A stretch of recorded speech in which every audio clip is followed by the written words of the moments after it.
আজি আমাৰ UPPL-ৰ সিৰিয়াস এটা মিটিং চলি আছে, কোৰ কমিটি মিটিং। আমি কোৰ কমিটিত এতিয়া আমাৰ বিটিআৰ অঞ্চলত বা গোটেই অসমত যে ৰাজনৈতিক পৰিৱেশ চলি আছে, ইয়াৰ ওপৰত বিতংভাৱে আমি আলোচনা কৰিম। আলোচনা কৰি পেলাই আমি কিছুমান সিদ্ধান্ত ইয়াতে ল'ম। সিদ্ধান্তটো লৈ পেলাই আমি ভৱিষ্যতৰ কাৰ্যপন্থা আমি প্ৰস্তুত কৰিম। প্ৰস্তুত কৰি পেলাই যেনেকৈ আমি কাৰ্যপন্থা ইয়াতে প্ৰস্তুত কৰিম তেনেকৈ আমি কাম কৰি যাম। লগতে আমাৰ চিডলি বাই ইলেকশ্যনটো আহি আছে। আমি ইলেকশ্যন কমিশ্যনৰ পৰা খবৰ পোৱা মতে ছেপ্টেম্বৰ মাহৰ শেষৰ ফালে চিডলি সমষ্টিৰ MLA বাই ইলেকশ্যনটো হ'বলৈ গৈ আছে। গতিকে এই বাই ইলেকশ্যনটো লৈ পেলাইও আমি বহুত চিৰিয়াছলি কথা পাতিম। গতিকে আমাৰ বিটিআৰ অঞ্চলৰ লগতে অসমৰ যি ৰাজনৈতিক পৰিস্থিতি এতিয়া চলি আছে, ইয়াৰ ওপৰত আমি ইয়াতে বহুত চিৰিয়াছলি আলোচনা বিলোচনা কৰি যি ডিচিশ্যনবোৰ হ'ব, এই ডিচিশ্যনবোৰ আমি আপোনালোকক অহাকালি আমি জনাই দিম। এলায়েন্সৰ ক্ষেত্ৰত আলোচনা কৰিব লাগে, যিহেতু কিছুদিন পূৰ্বে বিজেপিৰ কিছুমান কাৰ্যবাহী সদস্য তেওঁলোকে কিছুমান কথা কৈছে, এই ক্ষেত্ৰতো আলোচনা কৰা হ'ব নাই? ইয়াতে আলোচনা কৰিবলগীয়া ইমান কথা নাই।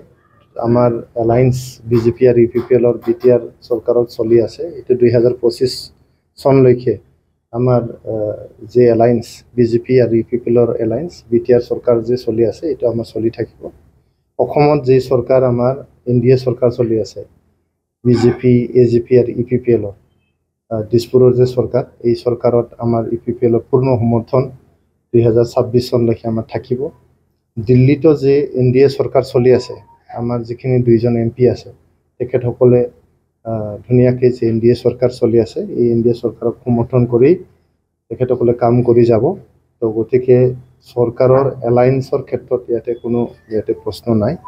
আৰু যেহেতু honourable chief minister of Assam আমাৰ ডক্টৰ হিমন্ত বিশ্ব শৰ্মা ছাৰে অলৰেডি ক'লে যে আমাৰ যিখিনি কাম কাজ এইবিলাক সুচাৰুৰূপে চলি থাকিব। কিন্তু 2025 চনৰ যে ইলেকশ্যন, এইটো বিজেপিয়ে নিজাববীয়াকৈ খেলিব। 2025 চনৰ ইলেকশ্যনটো খেলিব বুলি তেখেতে আমি এটা মিডিয়া দেখা পাইছোঁ। যদিও আমি এতিয়াও তেনেকুৱা অফিচিয়েলি বা সময়ো আছে বহুত, এতিয়াও 1.5 বছৰমান সময় আছে BTC ইলেকশ্যনলৈকে। তো এই সময়লৈকে এতিয়াও আমাৰ ফৰ্মেলি একো আলোচনা হোৱা নাই বিজেপি আৰু UPPL-ৰ মাজত যে আমি একেলগে খেলিম না বেলেগ বেলেগকৈ খেলিম। আমি জাষ্ট এটা মিডিয়া কিবা দেখা পাইছোঁ, CM ছাৰে কৈছে যে 2025 চনত বিজেপিয়ে বিটিআৰ ইলেকশ্যনটো অকলে খেলিব। তাতে বেলেগ একো নেগেটিভ ল'বলগীয়া নাই। আমাৰ এইটো পজিটিভলি সকলোৱে ল'ব লাগে। আমাৰ সব কাম কাজ পজিটিভলি আগবাঢ়ি আছে, সব কাম কাজ ঠিকে ঠাকে চলি আছে। চৰকাৰৰ কাম কাজ আমাৰ সব ঠিকে ঠাকে চলি আছে। বিটিআৰ চৰকাৰৰে হওক, অসম চৰকাৰৰে হওক, ভাৰত চৰকাৰৰে হওক, সব কাম কাজ আমাৰ সুচাৰুৰূপে আমাৰ চলি আছে। এইটো কথা যে সকলো ৰাজনৈতিক দলৰ এটা অধিকাৰ আছে, তেখেতসকলে নিজাববীয়াকৈ অকলে খেলিব বিচাৰে বা কাৰোবাৰ লগত এলায়েন্স কৰিব বিচাৰে, এইবিলাক সব পলিটিকেল ইকুৱেশ্যনছৰ ওপৰত ডিপেণ্ড কৰে। তো আমাৰ UPPL পাৰ্টিয়ে এইবোৰ কথা সব লৈ পেলাই আজি কোৰ কমিটিত আলোচনা হ'ব। আলোচনা হৈ কিছুমান সিদ্ধান্ত ইয়াতে গ্ৰহণ কৰা হ'ব, চিৰিয়াছ কিছুমান সিদ্ধান্ত। আৰু এই সিদ্ধান্তবোৰৰ ওপৰতে যেনেকৈ মই কৈছোঁ, কাৰ্যপন্থাবোৰ আমি অৱলম্বন কৰিম। যেহেতু বিজেপিয়ে কৈছে UPPL-ৰ শক্তি কমি গৈছে, যোৱা MP ইলেকশ্যনত UPPL-ৰ থ্ৰুদি ভোট পোৱা নাই বুলি ইতিমধ্যে তেওঁলোকে অভিযোগ আৰম্ভ কৰিছে।